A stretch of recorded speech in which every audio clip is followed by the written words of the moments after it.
We did it! We can win! We're finally starting to wear him down! Black Flash. What's up, guys? I'm Pencil here, and here we are to do a nice little speedy review to chapter 255 of Jujutsu Kaisen, which is known as The Decisive Battle in the Uninhabited Demon Infested Shinjuku, part 27. And I'll admit, my toes are low-key a little bit curled, ladies and gentlemen. This chapter was on fire. But you know, we have a lot to talk about, but so little time. So let's not waste any more time, and let's hop right into it. Editing me, are you ready? 3, 2, 1, go. What's up, guys? That guy with a pencil here. Fun fact, I do happen to have it on me and keep it on me at all times. And another fun fact, we got 5 minutes to talk about 4 things.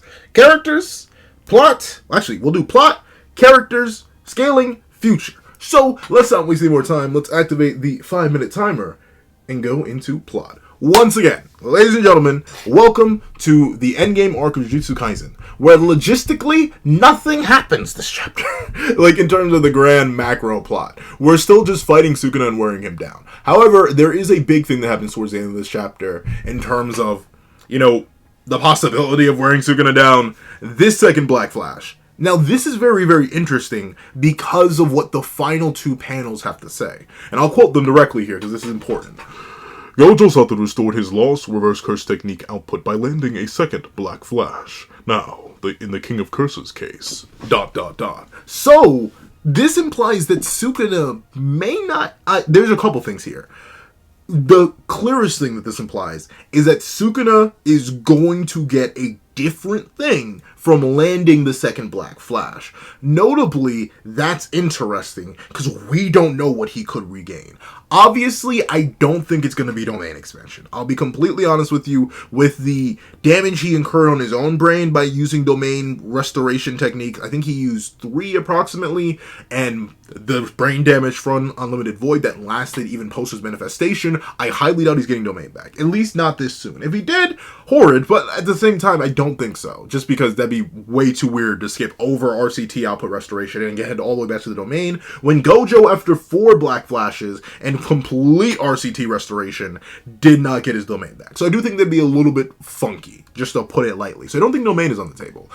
RCT restoration, I'd be kind of shocked if he didn't get it back. Notably, I wouldn't be too surprised though, because he is extremely worn down and the soul weakness is still a really real thing right now. So maybe at best he's going to get some like soul reconstruction or reconfirmation, and he's going to further figure out how to heal off the soul damage. Because one of the bigger things that does happen in this chapter is that his other upper right arm gets removed. Maki comes in and removes his entire forearm here, meaning that legally speaking he doesn't have immediate access to Enmoten, the hand sign he now needs to activate in order to use the world-splitting dismantle.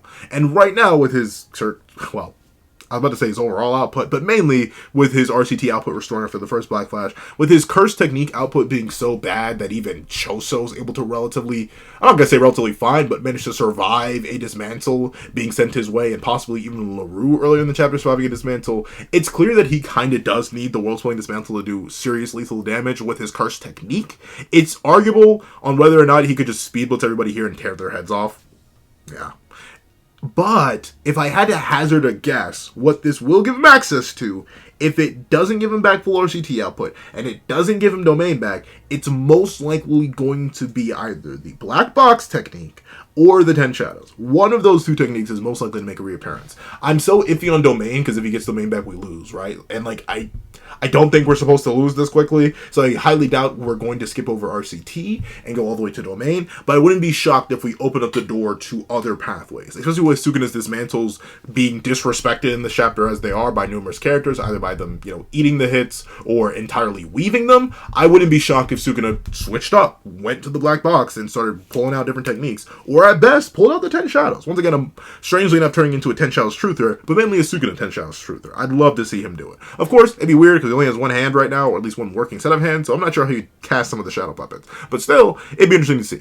The other major plot thing is the whole obvious introduction of Miguel and LaRue into the battlefield, and the return of Maki. Meaning this is, I think, the largest group of jumping that we've had since the initial one when Higuruma first landed, and it was Choso, Ino, Itadori, Higuruma, and Kusakabe. Because now we have Choso, LaRue, Miguel, Itadori, and Maki all up against Sukuna. So I think we're back to the 5-on-5, or no, the 5-on-1. But of course, with LaRue getting hit by the Black Flash, they're maybe, probably, most likely out of the fight, if I had to take a guess. But at the same time, I don't know. With my GOAT Maki, no, LaRue should be gone. I'll admit. If LaRue does not perish from this Black Flash is not a 2.5 times exponential increase. It's not. It's not. Unless they reveal Sukuna's holding back to like a billionth of his potential, LaRue should be atomized by this. But seemingly enough, they're alive. So that'll be interesting to see pop off. But overall, plot-wise, like I always say, not much happens. We're in the final arc. Not too much can happen. But at the same time, I think it's fine. Once again, the micro-plot progressions in introducing characters and reintroducing characters works really, really well in order to push the plot forward, push the fight against Sukuna forward. But with that being the case, you know we have the next thing to talk about as soon as this timer runs out, and that would be... Wait for it. Yeah, characters. So, obviously, this chapter opens up with a back half of a bunch of character work. Now, notably, this character work comes with the caveat that all JJK character work happens to have, especially as of recent. It's all too little too late. Don't get me wrong, I completely love Miguel's characterization in this chapter. I love the fact that he's just a dude that's like, dude, I'll be real. I do not want to deal with any of your weird Japanese problems. I do not want them to bring you to me. I do not want to go to them. This is a crazy problem that you need to handle yourselves. I paid off my debts. I have no need to associate with you people anymore, and I do not want to. And I love that because it makes sense and is logically established in the character. Remember, he only did what Geto asked him to because Geto was offering them bread and he believed in his ideals. Right now, there's nothing to believe in. And whether it's Sukuna or the merger, he'd rather not deal with either. And considering he's on an entire supercontinent away of distance in Africa versus, Japan, he feels like he doesn't need to deal with it all too much. And I like that aspect of his character. And I also like the aspect of LaRue being the one to actually convince Miguel. It wasn't Gojo, it wasn't Yuta, someone who beat him up and the other kid we had to babysit, as he says himself. No, it's LaRue, someone who genuinely held his position and connections and hopes and ties to Suguru Geto's family. And that whole character dynamic is really, really good. Once again, though, it runs into the unfortunate issue where it's like, I need enough. I don't know any of the family, nor do I really care. Nanako, Mimiko, tragic, don't care. Geto, this is just gonna be a me thing. Tragic, don't care. LaRue, I forgot LaRue was a character until this very chapter. I don't care. And another thing that I just simply do not care about, for the most part, is the entire motivation of Geto and his family. Thusly, while this is nice, and I do like the idea that Miguel isn't convinced by any sort of monetary reasons, or really the safety of the world or anything, he's convinced to join because he'll be fighting with a friend, and he'll be fighting in order to essentially pay homage to a man who changed his life in Suguru Geto. Fantastic! I don't care because I don't know too much, but that's once again just a byproduct of a lot of JJK's character writing as of recent, and as for a while now, because the series is so fast-paced, and by the time Suguru Geto's family could have been important, it was all JJK 0, when Gege didn't even know they were writing JJK. So this is a case where I'm kind of disappointed, because I feel like I should be feeling more about this than I do, but at the same time, I can't really blame Gege, because you'd have to do weird retroactive work. You'd have to do, like, the Suguru Geto's past arc, well after Suguru Geto was a not character, considering Kenjaku's been Suguru Geto since chapter 1 of the series. So, like, I can't really blame Gege for this, but I do want to point it out. I see it, I can understand the character work, don't really mean much to me. However, one thing I do like is, it's going to sound bad, I do like the further, I'm not going to say indoctrination, but I guess it's kind of indoctrination. I do like the further indoctrination of Gojo and explaining that his old, antiquated, wrong, dark views about certain people are bad, and I do like that they're called out. Because once again, it makes sense for the character. It makes sense that Gojo would have these weird, antiquated beliefs, because remember what he grew up in. One of the great free families. And hey, while we know nothing about the Gojo clan, presumably they're similar enough to the Kamo clan, which we also know very little about. And if they're anything like the Zenin clan, yeah, not exactly all too progressive. Even Japan itself has very, very poor opinions on certain people of not Japanese origin. So I'm not too shocked that Gojo feels this way, has these thoughts, has these weird ideas. I do just find it funny though, because like, dude, you literally have the 6 eyes. You can read Jujutsu potential and abilities. You even figure out his technique just by looking at him. I'm shocked that he made that blatant of an assumption, especially considering he's known to travel worldwide, but hey, you know, you grow up antiquated and you're never challenged on it, so you're going to be antiquated. So it's further characterization for Gojo after he fell that I think adds more negativity to the character as a whole, which I think is nice. Once again, I do think Gojo deserves, like, complete balance as a character. So while I'm bamboozled, I'm not too mad at it. And for the rest of the characterization in this chapter, this really is a multi-focus chapter where the characterization will kind of end up falling to the action. Like, Sukuna doesn't necessarily get much progression here. We get information about Sukuna, but that's more so for the scaling section. Sukuna's character doesn't change all too much here. Yuji's character doesn't change all too much here. Choso's character doesn't change all too much here. Maki's a goat, but her character doesn't change all too much here.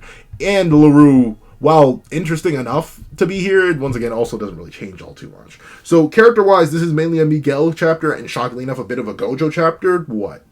19 chapters after Gojo fell, but I'll take that. Once again, it's a little spurts of characterization that I'll take, especially when we're currently in an area where I feel like getting any characterization is shock horror, bamboozling, crazy, and actually has my toes curling. So while the toes are actively curled, I'll give him credit. But you know the main thing we gotta talk about, it's the scaling. Now, I'll tackle the biggest thing first.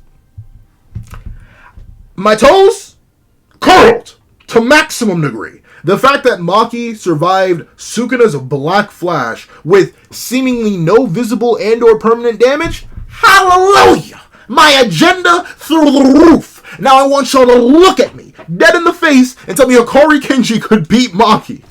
Tell me Hikari Kenji punches harder than a Sukuna Black Flash. You can't? I'm glad, hallelujah, he's not tagging her anyway. Tell me Yuta Kotsu punches harder than Ryomen Sukuna Black Flash. Wonderful, amazing, it kind of doesn't make sense and I kind of don't like it. Don't get me wrong, I'm happy Maki's back. 100 million, billion, nonillion, quintillion, do a decillion %, but Sukuna landing a whole Black Flash on her while he's tweaking, while he literally shut off his healing so he could focus all his cursed energy on landing a Black Flash on Maki, and her taking basically 0 damage is insane and really underplays the power of Black Flash. And then once again, like I mentioned earlier, if LaRue ends up surviving this Black Flash from Sukuna, I'm also going to be a bit disappointed. Once again, Black Flash has always kind of been not a 2.5 to the power multiplier. It just never has been, unless you assume characters in JJK are infinitely more durable than they are, even though they take damage from infinitely weaker attacks. But with that being the case, okay, I mean, I do worry for Black Flash. However, the main scaling thing, that aside, other than me freaking and geeking over Maki confirmed to survive one and LaRue possibly surviving one, the main thing here is Miguel himself. Notably, Gojo just flat out states that Miguel, in terms of a short-term fight, is a better fighter than him. Gojo would essentially have to run a marathon in order to beat Miguel, and just abuse the fact that with the 6 eyes, he basically has unlimited stamina. Meanwhile, Miguel just seems to be a better hand-to-hand fighter, which also explains how he was able to hold out against Gojo for so long, because, like, if you're just a better fighter than Gojo, yeah. And you had an ability that would allow you to disrupt his abilities, of course, yeah, you're going to be able to last against him for a while. And we see this put on well display against Sukuna, where Sukuna does not land a singular hit on Miguel this entire chapter. Of course, is Sukuna going all out? No. But still, the fact that Miguel goes through this entire chapter without getting rocked once, or knocked back once, or tagged by a dismantle once, not even being forced to block once, just redirect, very, very impressive. Also, Miguel's curse technique gets a reveal, which is the Hakuna Lana, which allows him to produce a beat from his body, which is interesting, I'll admit, produce a beat from his body that expels curses and enhances his own physical abilities. So, as his family describes it, essentially it allows Miguel to have a buff to himself and a debuff to his opponent. Now, what this means is pretty vague in terms of, like, its range, its amp itself, its amplification, and what it means for Miguel. So, like, how did he dodge this? Can he see the dismantles? Sukuna notes that the sorcerers can perceive his dismantles, but is Miguel's perception just that good? Or does it have something to do with the soft nerf he gives out through his dancing? I don't know. That's the unfortunate vagueness of Miguel, and I highly doubt we're going to get full proper explanation on that. But still, Miguel's able to dodge dismantles. Once again, if you're in the camp that dismantles are uniform, very, very impressive. It's a very exclusive club of him, Kusakabe, who I forgot about in the spoiler discussion, and Maki, who are all able to dodge, react to, or deal with dismantles in some way, shape, or form. Obviously, Gojo Sato didn't have to deal with them until he got, sliced in half. But with that being the case, very, very good stuff for Miguel. It, once again, sort of reinforces his narrative as an extremely powerful character. Would I say he's special grade tier? No, not necessarily. I don't think... I mean, speed-wise, I guess you could make, like, weird arguments that he could beat any sort of special grade. Like, what is Yuki Tsukumo really going to do to Miguel? Like, especially once he gets his hands on her, and he's going to be consistently debuffing her. But, still, I think his technique is just a bit too basic? I feel like Miguel can still get beat by a lot of characters because his technique is so focused on, you know, not interacting with domains. I'm not even sure if Miguel has a domain or an anti-domain counter. So any character with a domain kind of may just domain diff Miguel. So if he's strong enough, he's able to dodge dismantles and he's able to do damage to Sukuna's damaged body parts, as we see here, and even redirect Sukuna while he's punching. I can't give Miguel all too much credit. I'll give him credit, because he does a fantastic in this chapter. Once again, not getting tagged by Sukuna, even when this fatigued while he's being jumped, it's still very, very impressive. But at the same time, the damage isn't too crazy. It's kind of like the same thing with Maki, where I can give Maki a whole bunch of credit in her fight with Sukuna, not ever getting tagged by Dismantle, but at the same time, I can't give her too much credit, because she only draws some juice from him, maybe with a pillar slam and a body rush when she was getting help, when Kusakabe was in danger, and also, you know, like, she doesn't do any damage outside of that. Same thing with Maki here being a part of Sneak Nation. LaRue is LaRue. Their scaling implications kind of don't matter, but they are able to tag Sukuna, which is interesting to say the very least, but at the same time, it doesn't last long. Oh, we're out of time. Let's talk about the future. Now, admittedly, I do think someone needs to get got right now, and out of the current cast, I'm more than fine with sacking LaRue. Notably, I think we're well and good. We're perfectly well and good to just completely sack LaRue here.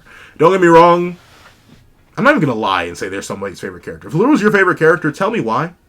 Let me know. But that's the main thing I see happening in the future. And I know I keep saying it during every single chapter, but I didn't say last chapter, so I'm going to feel justified in saying it here. Probably, maybe, hopefully get a cutaway. Maybe. Hopefully. At this point. Like, I'm not going to lie. Hikari and Urume fighting for this long, uninterrupted, entirely by themselves. Kind of wacky, kind of silly, kind of a little bit goofy. Like, Hikari, finish it up, or Urume, finish it up. Or let us see it. I would prefer to see it, don't get me wrong. I still believe that battle had potential to be one of the greatest, but with how it's being consistently spread out, and we're barely getting to see any of it, I'm really just hoping it wraps up so we can finally get Hikari here. I still don't think Yuta's coming back next chapter. I've been seeing people talking about, Yuta may return, Yuta return, Yuta return. And while it would be cool to see Frankenstein Yuta come back and, like, just start absolutely cooking alongside his former sensei and Miguel, I kind of want that. I really just want Hikari to show up at this point. I want Hikari to, like, actually do something on panel. Whether that be just him fighting Urume all next chapter, or not fighting Urume at all and coming to fight Sukuna. Mainly because this is, like, the perfect setup for a heavy cliffhanger into transition. Kind of like how we had the Higuruma and Yuji drop in at the end of 238, and then we ended up cutting over to the little mini Idiot Survivor arc, which was Takaba vs. Kenjaku.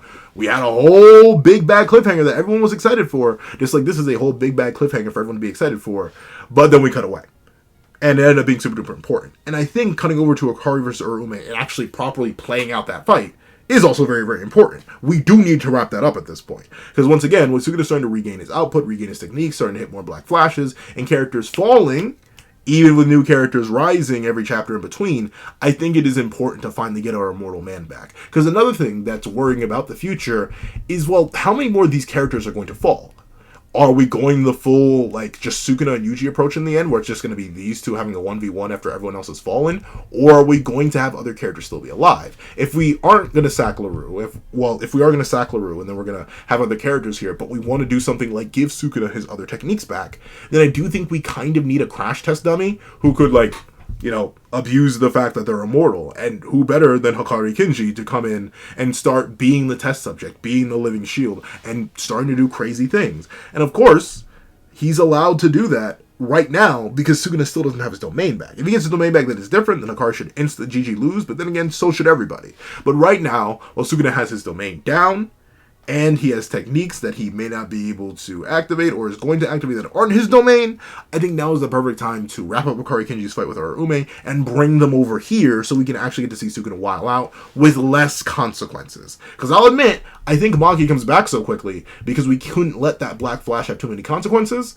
so she only got taken out for one chapter. So I think, ultimately, to allow crazy things to happen on extreme damage and next level scales, but still not have too many consequences, bring in Akari Kenji. Let him cook up a little bit. Or let us cut to Akari versus Uraume. Because don't get me wrong, I'm loving Sukuna, but I need to see something other than this mantle at this point, dog. Whether that be a new technique, which is the other aspect of the future I'm looking forward to, or a cutaway, I'm kind of leaning towards a cutaway at this point. Black Box, though, being the possible return that we're getting next chapter, is something I'd also be interested in. Mainly because, like I mentioned, our cast and crew has kind of figured out Dismantle, or a lot of them have answers to it. We have Miguel being able to casually bob and weave through multiple dismantles. We have LaRue, seemingly enough, eating a dismantle in this chapter. Where is it? Where is it? Where are you? Where are you? Seemingly eating a dismantle right here after the hand got slashed and being knocked back. We even have Choso just kind of face-tanking a dismantle right here. Well, not face-tanking, but at least guarding it. And we have Yuji himself, who with his arms has shown the ability to kind of turn off dismantle, or at least not deal with it in the same way that a lot of other characters have to deal with it. So, at this point, I think Dismantle has grown tired, and I don't think he should get his domain back yet. So, the most exciting thing for the future at this point is another technique, is the return of Akari Kenji, and the possible return of Yuta Okkotsu. I think we're at a very pivotal nexus point right now. We're at a point of divergence or convergence, and I'm leaning towards a bit of divergence to cover Akari versus Uraume, but I'm more than fine with a bit of convergence in order to bring Akari and Uraume here to spice up the battle a little bit and get some new techniques shown off. Because right now, we're with a whole bunch of punch and kick merchants. I need a bit more than that, whether it be another punch and kick merchant or not. However, I have run out of time, so allow me to say, if you somehow made it all the way to the end of this, I'm not going to say a chunk of a video, this video is like a bite size, at least for me, but regardless, if you made it all the way to the end of this video, please leave leave Hollow Knight. Leave Hollow Knight in the comment section down below. Thank you so much for watching. Once again, please remember to leave a like, share, comment, and subscribe. And make sure you hit that little case bell so you don't miss out on any videos that come to the channel. Also, I do have a page down below where you can support me for as low as $1 monthly things like exclusive videos, early content, and more. You'll also now become a member of the channel for as low as $3 a month to get the same perks and more. Some of those perks will include the 36-minute live reaction to this very chapter, along with ad-free variations of all my videos. And if you become a $25 patron or a $25 member, you can order whatever video you want. And also, if you want to make a one-time donation to your boy or make a one-time video request, you can click the Ko-Fi link in the description down below to leave a request. But I'd like to thank you so much for watching once again, and I hope you guys have a wonderful day. This is Zach with the Pencil, writing off.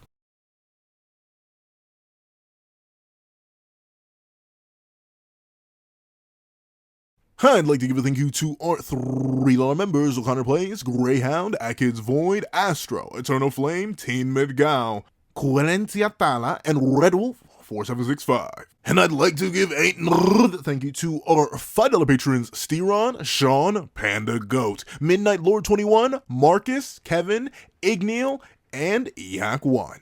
And I'd like to give another thank you to our $7 members: Autumn's Mornings Lazo and Sick Addiction. And I'd like to give a hefty thank you to our $10 member, Banana Phone. And I'd like to give a big old thank you to our $10 patrons: Joaquin, Jermaine, and Idem Okami. And I'd like to give a gargantuan thank you to our $25 patron, ChinaDoll09. And another gargantuan, juicy, scrumdiddlyumptious thank you to our $25 patron, Calvin Elder.